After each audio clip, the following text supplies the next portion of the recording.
4 భవనాలు కడితే నగర నిర్మాణం అయినట్లు కాదన్నారు ఏపీ సీఎం చంద్రబాబు.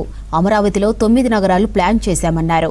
రాజధాని లేకుండా ఏపీని విభజించారని, పరిపాలన చేయడానికి ఎక్కడ కూర్చోవాలో తెలియని పరిస్థితి ఉండేదని చెప్పారు బాబు. ఇక రాజధాని నిర్మాణం పేరిట కూటమి సర్కార్ భారీగా దోచుకుంటుందన్నారు వైసీపీ నేతలు. తాము అమరావతికి వ్యతిరేకం కాదని, దోపిడీకి వ్యతిరేకమని చెప్పారు.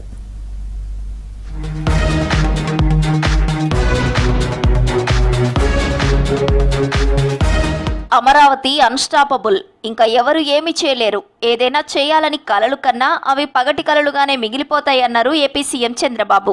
అమరావతిలో 9 నగరాలు ప్లాన్ చేశామని చెప్పారు. ప్రభుత్వ సిటీ, ఆర్థిక city, knowledge city, justice city, health, sports, tourism, media, electronic సిటీలను నిర్మిస్తామని చెప్పారు. 4 భవనాలు కడితే నగరం నిర్మాణం అయినట్లు కాదన్నారు చంద్రబాబు. రాజధానిగా అమరావతి అజేయం, అన్స్టాపబుల్, శాశ్వతం, ఎవ్వరూ ఏమీ చేయలేరు. ఎవరైనా పగటి కళలు గాని ప్రజల్ని కన్ఫ్యూజ్ చేయాలంటే మీ కళలు పగటి కళలుగా మిగిలిపోతాయి తప్ప మీ వల్ల ఏమీ కాదు.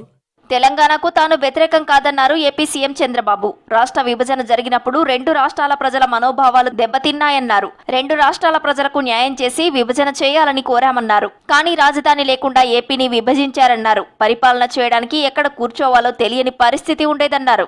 రాజధాని ఉంటేనే ఏపీకి భవిష్యత్తు ఉంటుందని సంకల్పించామని చెప్పుకొచ్చారు బాబు. ఆ విభజన జరిగినప్పుడు చాలా సెంటిమెంట్స్ కూడా అందరికీ దెబ్బతిన్నాయి. ఇద్దరికి న్యాయం చేసి సమస్య పరిష్కారం చేయాలని ఆ రోజు చెప్పాం. సరే, పరిష్కారం కాకుండా విభజన జరిగింది. అమరావతికి వైఎస్ఆర్సీపీ వ్యతిరేకం కాదన్నారు ఆ పార్టీ ఎంపీ వైవి సుబ్బారెడ్డి. అమరావతి బిల్లుకు, రాజధాని పేరిట జరుగుతున్న దోపిడీ, అవినీతికి మాత్రమే తాము వ్యతిరేకమన్నారు. అమరావతి రైతులకు ఎలా న్యాయం చేస్తారో బిల్లులో ప్రస్తావించలేదన్నారు. రాజధాని నిర్మాణం పేరుతో ప్రపంచంలో ఏ నిర్మాణానికి చేయనంత ఖర్చు చేస్తూ భారీగా దోచుకుంటున్నారన్నారు. ఇదంతా ప్రజాధనాన్ని లూటీ చేయటమే అన్నారు సుబ్బారెడ్డి.